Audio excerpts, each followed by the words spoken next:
أعوذ بالله من الشيطان الرجيم بسم الله الرحمن الرحيم أما السفينة فكانت لمساكين يعملون في البحر فأردت أن أعيبها وكان وراءهم ملك يأخذ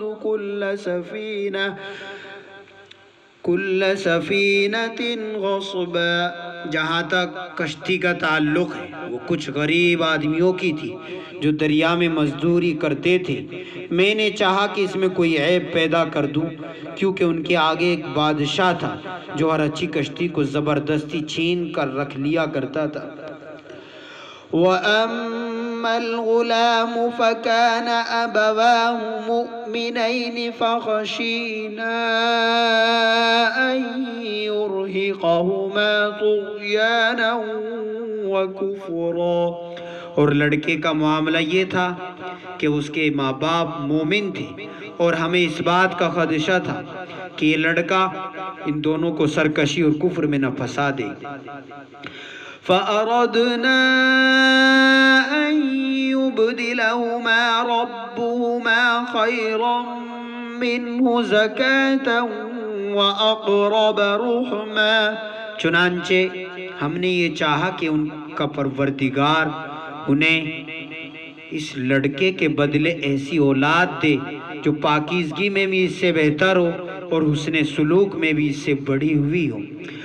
وَأَمَّا الْجِدَارُ فَكَانَ لِغُلَامَيْنِ يَتِيمَيْنِ فِي الْمَدِينَةِ وَكَانَ تَحْتَهُ كَنْزٌ لَهُمَا وَكَانَ أَبُوهُمَا صَالِحًا فَأَرَادَ رَبُّكَ أَن يَبْلُغَا أَشُدَّهُمَا وَيَسْتَخْرِجَا كَنزَهُمَا رَحْمَةً مِّن رَّبِّكَ وَمَا فَعَلْتُهُ عَنْ أَمْرِي ذَلِكَ تَأْوِيلُ مَا لَمْ تَسْطِع عَلَيْهِ صَبْرًا۔ رہی یہ دیوار تو وہ اس شہر میں رہنے والے دو یتیم لڑکوں کی تھی، اور اس کے نیچے ان کا ایک خزانہ گڑا ہوا تھا، اور ان دونوں کا باپ ایک نیک آدمی تھا۔ اس لیے آپ کے پروردگار نے یہ چاہا کہ یہ دونوں لڑکے اپنی جوانی کی عمر کو پہنچے اور اپنا خزانہ نکال لیں۔ یہ سب کچھ آپ کے رب کی رحمت کی بنا پر ہوا ہے، اور میں نے کوئی کام اپنی رائے سے نہیں کیا۔ یہ تھا مقصد ان باتوں کا جن پر آپ سے صبر نہیں ہو سکا۔ حضرت خضر علیہ السلام اور حضرت موسیٰ علیہ السلام کا واقعہ، یہ تین واقعے کل پیش کیے گئے۔ اب ان کی حقیقت، تینوں واقعوں کی حقیقت آپ کی سماعتوں کے حوالے کی جا رہی ہے۔ اب تک آپ نے ترجمہ سنا۔ پہلے واقعے کی حقیقت کہ کشتی رہی کشتی تو وہ چند غریب آدمیوں کی تھی جو دریا میں محنت مزدوری کرتے تھے۔ پس میں نے چاہا کہ اس کو ابدار کر دوں، حضرت خضر نے کہا، اور ان کے آگے ایک ایسا بادشاہ تھا جو ہر کشتی کو زبردستی چھین لیتا تھا۔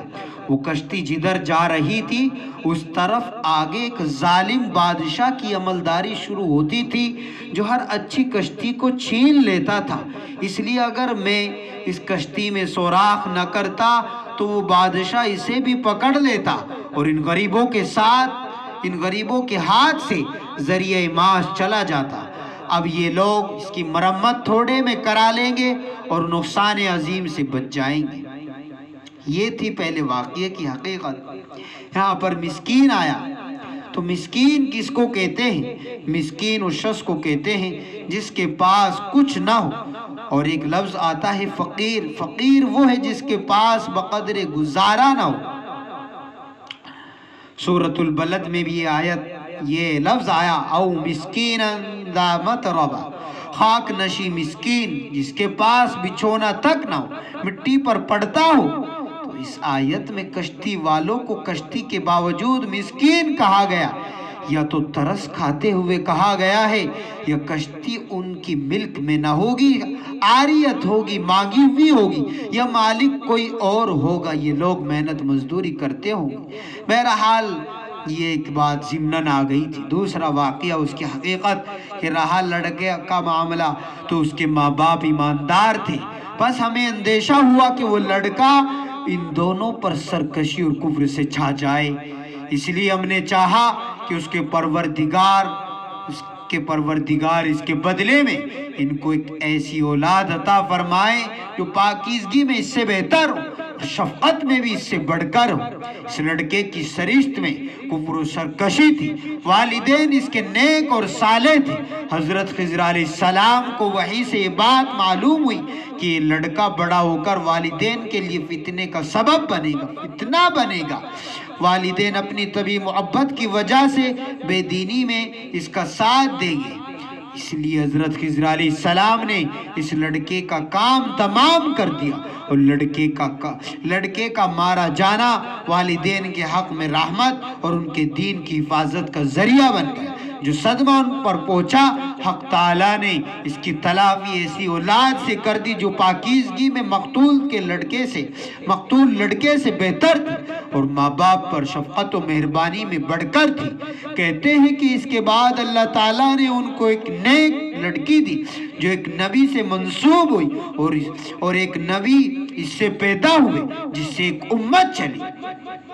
یہاں دو سوال پیدا ہوتے ہیں۔ ایک یہ کہ جب اللہ تعالیٰ کے علم میں یہ بات تھی کہ وہ لڑکا بڑا ہو کر کافر ہو اور ماں باپ کو بھی گمراہ کرے گا، تو پھر علم الہی کے مطابق ہونا ضروری تھا، کیونکہ علم الہی کے خلاف کوئی چیز نہیں ہو سکتی۔ پھر وہ مارا کیسے گیا؟ اللہ کا علم غلط کیسے ہو گیا؟ دوسری بات یہ کہ جب اللہ کو منظور تھا کہ اس کے ماں باپ ایمان پر قائم رہے، اور اس وجہ سے حکمت مقتضی ہوئی کہ پیش آنے والی رکاوٹ دور کر دی جائے، چنانچہ حضرت خضر علیہ السلام کو بھیج کر اس کو قتل کرا دیا۔ بس اس سے بہتر تو یہ تھا کہ اس لڑکے کو پیدا ہی نہ کرتے خدا تعالیٰ، یا کرتے تو اس کو اس قدر شریر نہ ہونے دیتے، یا جہاں لاکھوں کافر دنیا میں موجود ہیں اس کے والدین کو بھی کافر ہو جانے دیتے۔ یہ دو بات ہوئی۔ پہلے سوال کا جواب سمجھنے کے لیے آپ پہلے تین باتیں سمجھ لیں، اچھی طرح ان کو ذہن نشین فرما لیجئے کہ علم معلوم کے تابع ہے۔ تھوڑا علمی بات ہے، آپ سمجھیں گے انشاءاللہ سمجھ میں آئے گی، بات آسان ہوگی۔ اس کا آخر میں نچوڑ بھی بیان کیا جائے گا، آپ گھبرائے نہیں کہ یہ تو ہمارے سمجھ میں نہیں آ رہی۔ کہ پہلی بات جو اس کو سمجھنے کے لیے ضروری ہے کہ علم معلوم کے تابع ہوتا ہے، اس کا الٹا نہیں ہوتا، اس کا برعکس نہیں ہوتا۔ جیسے کوئی شخص تاج محل دیکھے اور ویسا ہی جانے جیسا وہ ہے، تو یہ جاننا واقعے کے مطابق ہے اور صحیح ہے۔ اس صورت میں تاج محل کا علم معلوم یعنی مطلب ہوا کہ خود تاج محل کے تابع ہوگا، کہ جیسا دیکھا ویسا ہی اس نے سنا تھا، ویسا ہی اس نے دیکھا۔ یہ واقعے کے مطابق ہوا کہ کوئی آ کر خبر دے، اب خبر جو دی گئی اس کے مطابق ہو تو اس کو کہا جاتا ہے کہ واقعے کے مطابق ہوا، کہ واقعہ جو بیان کیا گیا اسی کے مطابق یہ بات نکلی، اس کو بولا جاتا ہے کہ واقعے کے مطابق ہوا۔ اور اگر کوئی شخص ذہن میں یہ خیالی تاج محل بنائے تو آگرے والے تاج محل کا اس کے مطابق ہونا ضروری نہیں، کیونکہ معلوم علم کے تابع نہیں ہوتا۔ دوسری بات یہ سمجھے کہ اللہ کے علم میں اور مخلوقات کے علم میں یہ فرق ہے کہ اللہ کا علم حضوری ہے، وہ وجود معلوم کا محتاج نہیں۔ ازل میں اللہ تعالیٰ ہر چیز کو جانتے ہیں، یعنی ہمیں اگر کسی چیز کا علم ہو تو اس چیز کے وجود کا ہونا ضروری ہے، لیکن اللہ کو ایسا نہیں، اللہ کا علم حضوری پہلے سے اللہ تعالیٰ نے ہر چیز ازل میں لکھ رکھی ہے۔ مخلوقات کا علم کسبی ہے کہ وہ محنت سے اور اپنی جد و جہد سے اس کو علم حاصل ہوتا ہے، اور اللہ تعالیٰ کا علم وہ ایسا نہیں، لیکن مخلوقات کا علم وہ کسبی ہے، محنت سے حاصل ہوتا ہے، وہ وجود معلومات کا محتاج ہے کہ کوئی شے معلوم ہوگی تبھی اس کا علم ہوگا۔ اللہ تعالیٰ کو ازل میں اس کا علم حاصل ہے، مگر اللہ کے جاننے سے لازم نہیں آتا کہ یہ ویسا ہی ہو۔ یہاں یہ بات اس وقت ضروری ہوگی جب معلوم علم کے تابع ہو، جیسے ہمارے کسی بات کو جاننے سے یہ کہ جیسے ایک طالب علم کے بارے میں جانتا ہے استاد کہ وہ فیل آئے گا یا پاس آئے گا، ویسا ہونا ضروری نہیں، بس اتنا فرق ہے کہ اللہ تعالیٰ عالم الغیب والشہادہ کہ موجود کو بھی جانتے ہیں، اور جو موجود نہیں اللہ اس کو بھی جانتے ہیں۔ اللہ کی معلومات اللہ تعالیٰ ہی جانتے ہیں، ہماری معلومات محدود ہے، ایک اس کی لیمٹ ہے، ایک اس کی حد، اللہ تعالیٰ کی محدود معلومات لا اللہ تعالیٰ ہی بے اللہ تعالیٰ ہی ان سب معلومات کو جانتے ہیں، ہم نہیں جان سکتے ان سب معلومات کو۔ بہرحال یہاں ایک مسئلہ تقدیر کا بھی ہے، جس کا حاصل اور نچوڑ اور اس کا لب لباب یہ کہ بندے پیدا ہو کر جو اچھے برے کام کرتے ہیں اللہ تعالیٰ ان کو ازل سے جانتے ہیں، اور جانتے ہی نہیں سب کچھ لوح محفوظ میں لکھ بھی رکھا ہے، مگر اس جاننے اور لکھنے سے بھی انسان مجبور نہیں ہوتا، کیونکہ بندہ اس کو پتہ نہیں، اللہ کو پتہ ہے، تو بندے کو پتہ نہیں، بندہ مجبور نہیں، اس کو اختیار ہے کہ یہ بھی کر سکتا ہے، یہ بھی کر سکتا ہے، تو بندہ مجبور نہیں، کیونکہ اللہ تبارک و تعالی معلوم جو بھی پیش آنے والا واقعہ ہے، بندہ اپنی مرضی سے جو اچھے برے کام کرنے والے اللہ تعالیٰ ان کو ازل سے جانتے ہیں، اور اللہ نے ان کو لکھ بھی رکھا ہے۔ اور اب یہاں آپ آسانی سے اس کا نچوڑ سمجھیں کہ جو یہاں یہ بات بیان کی گئی کہ التقدیر، یہ مسئلہ آپ نے سنا، شاید آپ کے تھوڑا بہت سمجھ میں آیا ہو۔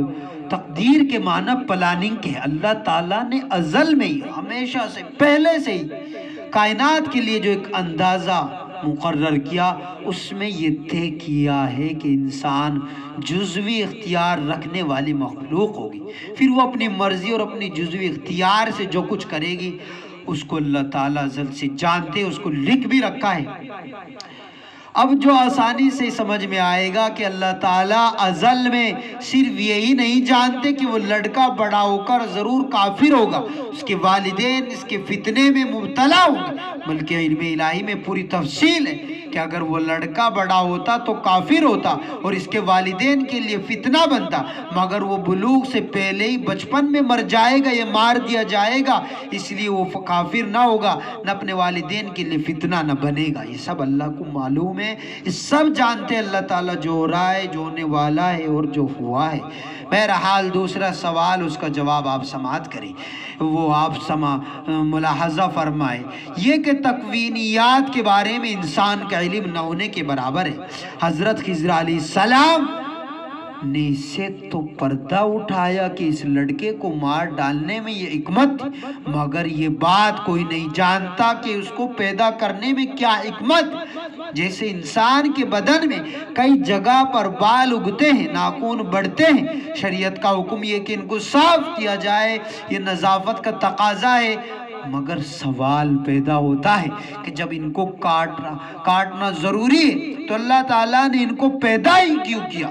جواب یہ ہے کہ اللہ کی حکمت اللہ ہی بہتر جانتے ہیں، ہم صرف اجمالاً مختصراً اور شارٹ میں یہ بات جانتے ہیں اور مانتے ہیں کہ ان بالوں کو پیدا کرنے میں بھی کوئی نہ کوئی اللہ کی حکمت اور مصلحت ضرور ہے۔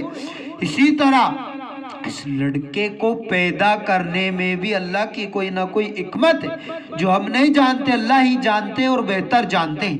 حضرت خضر نے بھی اس راز سربستہ کو نہیں کھولا، اس لیے عقل انسانی کے لیے بجز اعتراف اور عجز و قصور کے کوئی دوسرا راستہ نہیں۔ ہمیں تو بس یہ بات یاد رکھنی اور رکھنی چاہیے اور خوب یاد رکھنی چاہیے کہ دنیا میں جو چیزیں مہلک، خراب، بری سمجھی جاتی ہیں ان میں بھی مجموعہ عالم کے اعتبار سے خیر اور بے شمار فائدے ہیں، ہم ان کو اپنے لیے ہو سکتا ہے کہ نقصان سمجھیں۔ بہرحال آخری اور تیسرا واقعہ جو آیت میں بیان کیا گیا اس کی حقیقت کہ جو دیوار تھی وہ 2 یتیم لڑکوں کی تھی۔ اس شخص میں رہتے تھے، جو لوگ اس میں رہتے تھے، اس کے جو حضرات اس میں رہتے تھے، ان کے نیچے ان کا خزانہ مدفون تھا۔ ان کا باپ، جو بچے رہتے تھے، ان کا خزانہ اس میں دفن تھا، اور ان کا باپ ایک نیک آدمی تھا، اس لیے آپ کے پروردگار نے چاہا کہ وہ دونوں جوان ہوں، اور آپ کے پروردگار کی مہربانی سے اپنا خزانہ نکال لے۔ میں نے، حضرت خضر کہہ رہے ہیں کہ اپنے اختیار سے یہ کام نہیں کیا، بلکہ اللہ تعالیٰ کے حکم سے کیا۔ حضرت ابو الدرداء رضی اللہ عنہ سے بھی یہاں یہ مروی ہے کہ اس دیوار کے نیچے سونے چاندی کا ذخیرہ تھا، جو ان کے باپ سے ان کو میراث میں پہنچا تھا۔ اگر دیوار گر پڑتی تو یتیم بچوں کا جو مال وہاں دبا ہوا تھا ظاہر ہو جاتا، اور بدنیت لوگ اٹھا لیتے۔ بچوں کا باپ چونکہ ایک نیک آدمی تھا، اس لیے اس کی برکت سے اللہ تعالیٰ نے ان کے مال کو ان کی اولاد کے لیے محفوظ رکھا۔ حضرت خضر کو بھی بھیج کر دیوار درست کرا دی کہ وہ گرنے والی تھی، اور مال کی حفاظت اللہ تعالیٰ کی مہربانی سے تھی۔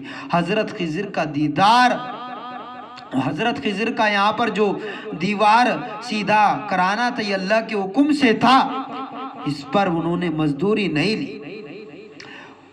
بہرحال یہاں آپ 2-3 باتیں اور ملاحظہ فرمائے اور بس بات ختم ہو جائے گی کہ دنیا میں کوئی بھی اچھا یا برا کام اللہ تعالیٰ کی مشیت اور ارادے کے بغیر نہیں ہوتا۔ خیر و شر سب اللہ تعالیٰ کی مخلوق اللہ نے پیدا کی، انہی کے ارادے اور مشیت کے تابع، مگر ادب کا تقاضا یہ ہے کہ شر کی نسبت، برائی کی نسبت اللہ کی طرف نہ کی جائے۔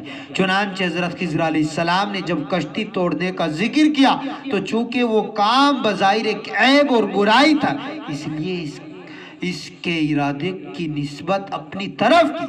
اسی طرح لڑکے کو قتل کرنے اور اس کے بدلے میں اس سے بہتر اولاد دینے کا ذکر کیا تو اس میں قتل تو برائی تھا، بدلے میں بہتر اولاد دینا بھلائی تھا۔ اس لیے یہاں پر جمع متکلم کا صیغہ استعمال کیا گیا کہ اس میں جتنا ظاہری شر ہے وہ اپنی طرف ہو، اور جو خیر ہے وہ اللہ کی طرف منسوب ہو جائے۔ اور تیسرے واقعے میں دیوار کھڑی کر کے یتیموں کا مال محفوظ کرنا سراسر خیر ہی خیر تھا، اس لیے اس کی پوری نسبت اللہ کی طرف کر دی۔ اور دوسری بات کہ حضرت موسیٰ اور حضرت خضر علیہ السلام کے واقعے میں ہمارے لیے جو سب سے بڑا سبق ہے وہ یہ کہ ہمیں یہ یقین رکھنا چاہیے اور اچھی طرح ہمیں ذہن میں مستحضر رکھنا چاہیے کہ کائنات میں جو کچھ ہو رہا ہے وہ ٹھیک اور حکمت خداوندی کے مطابق ہو رہا ہے۔ کائنات میں کوئی بات بے ایمانہ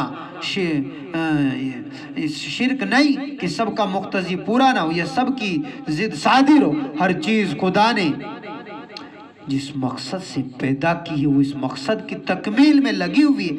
البتہ ایسا ہو سکتا ہے کہ کوئی کام انسان کی مصلحت سے ہم آہنگ نہ ہو، اس کی مزاج کے موافق نہ ہو، اس کی منشا کے مطابق نہ ہو، اس کے حق میں زیادہ بہتر نہ ہو، مگر مجموعہ عالم کے اعتبار سے وہ بھی خیر ہی ہوتا ہے، بھلائی ہوتی ہے اس کام میں بھی۔ پس ظاہر بھی نگاہیں دنیا میں بظاہر جو کچھ ہوتا دیکھتی ہے، اس سے کبھی غلط نتیجہ کر لیتی ہے اور غلط سمجھ لیتی، اس وجہ سے ان کے سامنے اللہ کی مصلحتیں نہیں ہوتی۔ جیسے ظالموں کا پھلنا پھولنا، بے گناہ ہو کر تکلیفوں میں مبتلا ہونا، نافرمانوں پر انعامات کی بارش کا ہونا، فرما برداروں پر مصائب کا ہجوم ہونا، بد کرداروں کا عیش اڑانا، نیکوکاروں کا خستہ حالی میں بسر کرنا، یہ سب وہ مناظر ہیں جو آئے دن انسانوں کے سامنے آتے رہتے ہیں، اور جو لوگ حقیقت حال سے واقف نہیں وہ غلط فہمیوں کا شکار ہو جاتے ہیں۔ ایسے معاملات میں غور کرنے کے لیے اللہ تعالیٰ نے اس واقعے کے ذریعے کارخانہ قدرت پر سے پردہ ہٹا کر ہم کو ایک جھلک دکھلائی ہے، تاکہ ہم جان لے سمجھ لے کہ یہاں شب و روز جو کچھ ہو رہا ہے وہ عین حکمت و مصلحت کے مطابق ہو رہا ہے، اگرچہ ہماری کوتاہ نظریں اس کی حقیقت تک نہ پہنچ سکے، مگر ہمیں یقین رکھنا چاہیے اور خوب یقین رکھنا چاہیے اور یاد رکھنا چاہیے کہ باغباں باغ کی مصلحت ملحوظ رکھ کر ہی کام کر رہا ہے۔ اللہ تعالیٰ سے ہمیں بدظنی ہونے سے اللہ ہمیں بچائے۔ اللہ کے بارے میں ہم اللہ جو ہمارے خالق اور پالنہار ہے، رازق ہے، اللہ کے بارے میں اچھا گمان رکھیں۔ اللہ ہم سب کی دعاؤں کو، تمناؤں کو پورا فرمائے۔ اللہ تعالیٰ ہمارے فلسطینی بھائیوں کی مدد فرمائے۔